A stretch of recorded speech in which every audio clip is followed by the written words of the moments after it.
This podcast is made possible by you, the supporters of WPLN and WNXP, Nashville Public Radio.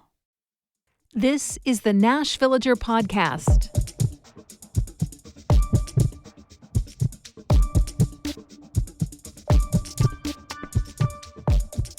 It's May 15th, 2025. On this day in 1872, a patent was issued for Vaseline, one of the first branded products in the United States, which was quickly marketed as a miracle ointment.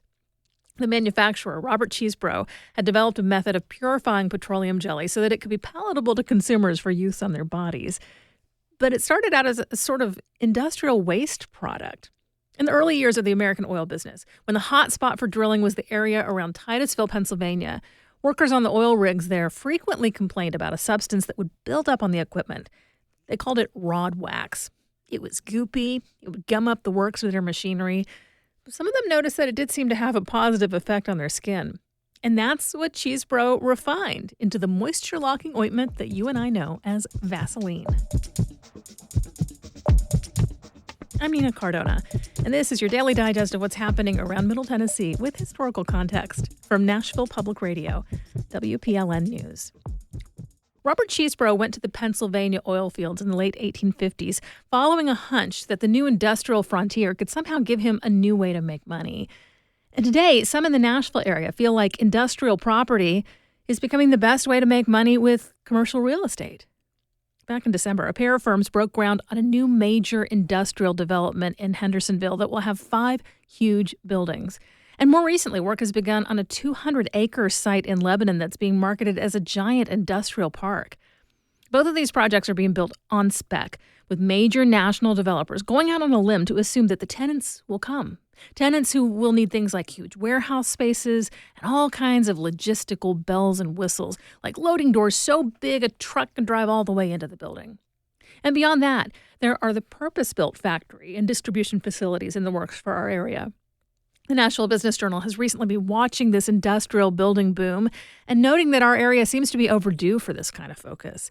The industrial sector is outperforming other types of business in the Southeast, and Middle Tennessee has a super low vacancy rate, meaning there's plenty of room in the market for more industrial property to be developed. And this comes as things seem to be slowing down a little bit for the flashier kind of commercial building that's been a highlight of Nashville construction in the last decade or so. Tall, shiny office towers built to house regional hubs and headquarters for businesses like Amazon, Bridgestone, Asurion. If anything, those companies are pulling back from establishing new white-collar workspaces.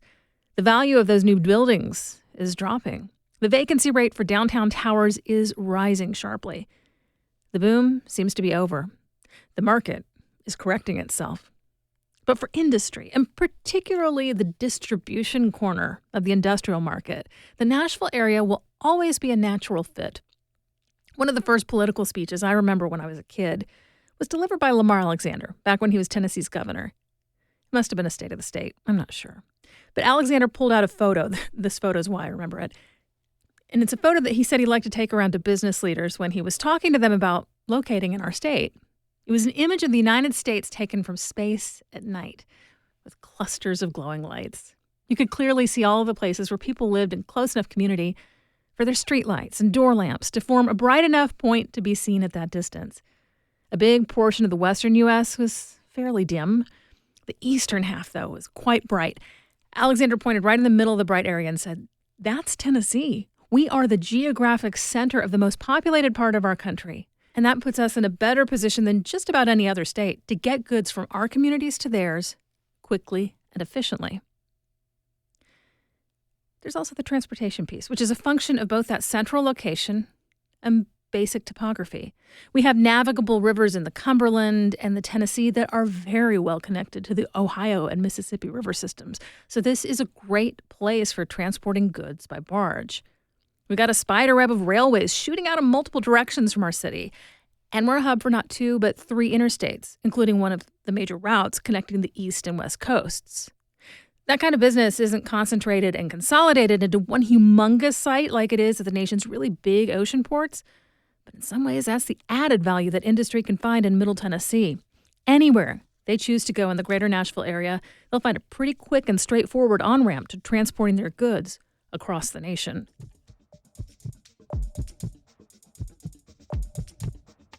Out on the edge of one of Nashville's older industrial parks, in a former cigar warehouse, there's a venue devoted to innovative contemporary art.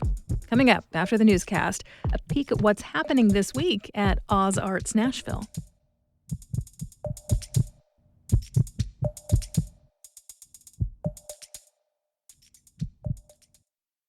You know how important WPLN News has been to you and your family, and you have seen how high-quality local journalism is necessary to a thriving community. You can ensure that this service stays strong and stays available to all of Nashville and Middle Tennessee. Join the Producers Circle with your gift of $100 or more each month and make the bold statement that you support the mission of a more informed and engaged community. Start your philanthropic journey with Nashville Public Radio today at WPLN.org. Here's the latest from WPLN News. A group of Metro Council members known as the Immigrant Caucus is condemning the nearly 200 immigration-related arrests in Nashville this month. The members are taking issue with how federal officials touted the arrests.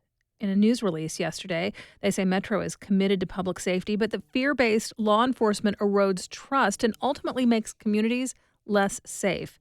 The caucus is also calling for an investigation.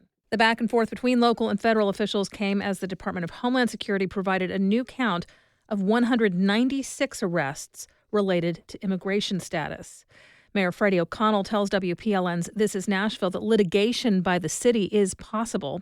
His office is still pushing for the full list of names of those recently arrested by the Tennessee Highway Patrol and ICE so that Metro can double-check how those agencies are characterizing their work. Federal authorities have asserted that these were safety operations, and what we have seen on the ground is that they are resulting in family separation for people who are not criminals. And so what is being said federally and what we know to be the case locally are not easy to reconcile, but we know we're operating only on partial information. The U.S. Department of Homeland Security says roughly half of those detained had some kind of criminal record, including one man who was accused of killing the owner of Smoke and Thighs restaurant during a hit-and-run last year. DHS also slammed O'Connell for his opposition to the raid, saying that he, quote, stands for pro-illegal policies. Under state law, Nashville cannot institute sanctuary policies, and earlier this year, lawmakers made it a felony for a local official to vote in favor of any policy that shields people without legal status from immigration enforcement. As for the request for the names and charges of those detained and publicity for a community fundraising initiative to help the family members of those impacted by ICE raids, DHS called O'Connell's efforts a way to, quote, provide taxpayer dollars for aliens, although no city money was promised to the fund. The mayor hit back at DHS, saying that Metro partners on thorough investigations, including with state and federal partners, but in ways that do not harm families, the economy, and the community. As the cost of living in Nashville continues to grow, the wages for many local jobs remain stagnant. That's according to the latest poverty analysis from Metro Social Services. WPLN's Cynthia Abrams reports. The study has determined a living wage for one adult Nashvillian with no children is roughly $53,000 per year. But 200,000 workers in Davidson County make less than that. And researchers like Dr. Garrett Harper say that's having a ripple effect on everyone. That, by definition, would mean that there are constraints on their disposable income, the types of spending, shopping that they would do, which then weakens the economy. Researchers also say low wages worsen many of the pressing issues in Nashville, like a need for affordable housing, food insecurity, and bankruptcies caused by medical bills. Cynthia Abrams, WPLN News. Tennessee high school students will soon be required to take at least one computer science class before graduating. The goal is to better prepare students for jobs driven by technology and artificial intelligence. Axios reports that over 200 CEOs signed a letter urging state leaders to make computer science classes a high school requirement. Leaders from Microsoft, Yahoo, and American Express were among the signees. The law also requires that schools of all levels enhance their computer science course options. Students from high schools with computer science classes earn higher salaries than those who don't, regardless of college choice or career path. These effects are more significant among students who are female, Black, or from a lower socioeconomic background. A state program is working to place more mental health professionals in Tennessee's rural school districts. WPLN's Camelia Burris reports on how the program aims to help students. There's a shortage of school psychologists, counselors, and social workers in rural communities. We've had one school psychologist for the past 5 years. That's Angela Jackson, Director of Special Education for the Hawkins County School District in East Tennessee. The district serves about 6,200 students, and over 1,000 of them have special needs. Jackson says rural students have fewer resources and often must travel hours to get mental health services. Low pay is one reason for the shortage. Project RAISE is a state program offering a stipend of up to $60,000 to bring professionals into rural communities.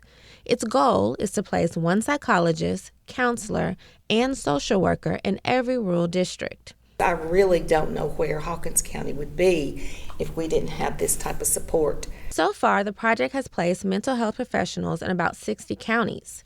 Connie White, a Project RAISE coordinator, says school mental health professionals wear many hats, including providing treatments, referrals, testing, and assessments, even training teachers on how to identify high-risk kids. So it's very important, and we're missing that in a lot of rural school districts. Project RAISE relies on federal funds, but the Trump administration recently cut $1 billion in funding for school mental health services. That will affect our ability here in the state to have those professionals in our school systems. White says Project RAISE hasn't lost funding, but these cuts will still hurt rural kids.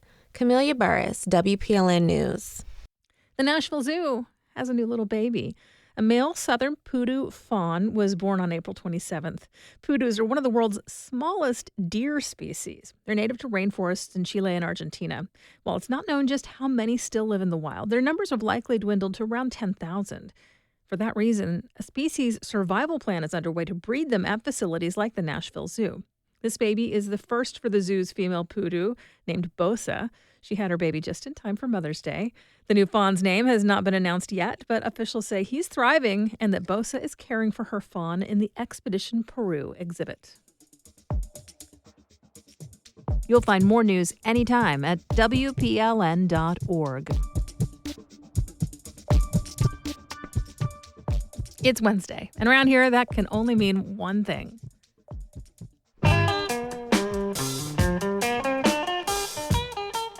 I'm Marquise Munson, here with another edition of Nashville Public Radio's What We're Wednesday, keeping you up to date with the happenings in Nashville this week.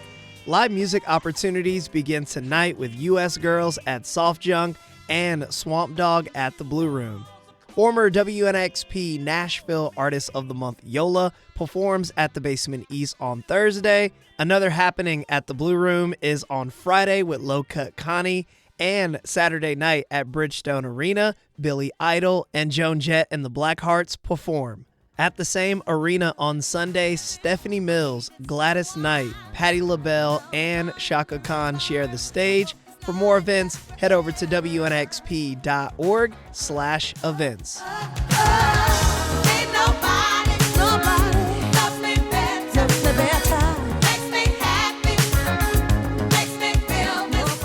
This week for What Were Wednesdays, we discuss Oz Arts Nashville's Brave New Arts Lab happening Thursday through Saturday, a celebration of local innovation and creativity with short-form performances by Nashville artists.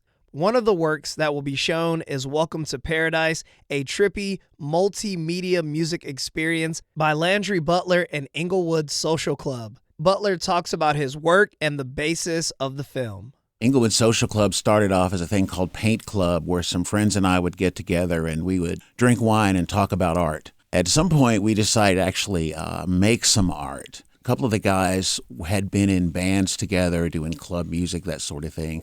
And so we started working together, just meeting on Wednesday nights and making stuff up off the top of our heads.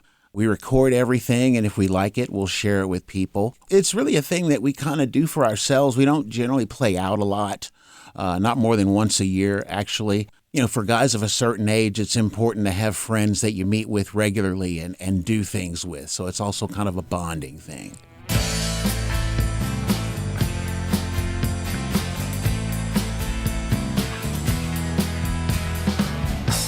We have a silent film, and essentially we are going to be live soundtrack to that film. Kind of like if you had gone to the movies 100 years ago, it would be a silent film up there. There would be, I don't know, maybe an orchestra, maybe just somebody on an organ, but providing that soundtrack. And you'll have some narration because I talk and say things. We also work extemporaneously. Because of that, each performance will be a different soundtrack. So it's like Grateful Dead. Yeah, I mean, we're not the Grateful Dead or even close, but it's a similar idea, except that we never play the same piece more than once. So each night you're going to hear something that has never been heard before and will never be heard again.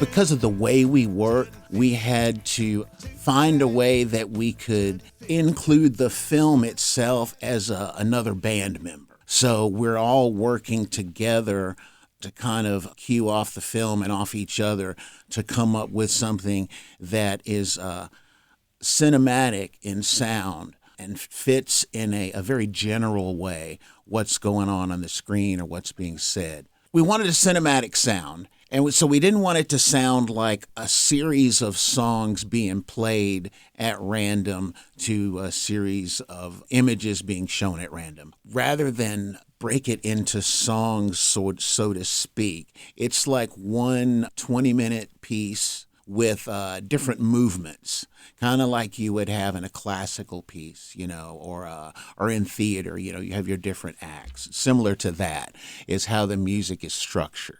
There's a big push to influence everyone. And like I said, it's not a good thing or a bad thing. We all have to participate in that. But I think being mindful of that is important because there's a lot of negative energy out there. You just can't get too attached to those things. There are a lot of good things in life. There are a lot of reasons to be grateful, a lot of things to celebrate. And I think if we can keep things in perspective, we can deal with whatever the negative things are in life. There's always something negative in the news. So, whatever. But as a way of just being mindful about those things. And also, because of the way we work extemporaneously, to just consider that music is more than just something that people compose to fit a strict pattern. I'm very much influenced by the work of John Cage, Harry Parch, Yoko Ono, those type of artists. So that has a big influence on me when we're building those pieces and performing them in public. For more information about Brave New Arts Lab and other events happening this week, visit WNXP.org. My name is Marquise Munson, and thank you for listening to another edition of What Were Wednesdays. You wanted control over me. Everybody knows that you get what you want, so I guess it's not right. And that's it for today's edition of the Nash Villager podcast. We do this roundup of Nashville news every weekday. Please consider subscribing on your favorite podcasting app. Thanks so much to all of you who've left 5 stars, a thumbs up, or a review in your app of choice. That little bit of love really does tell the algorithms that more people should hear about us. And of course, everything at WPLN News is listener-supported. You can make a donation at WPLN.org. Thanks so much for listening. Let's make this day a good one, and we'll catch back up tomorrow.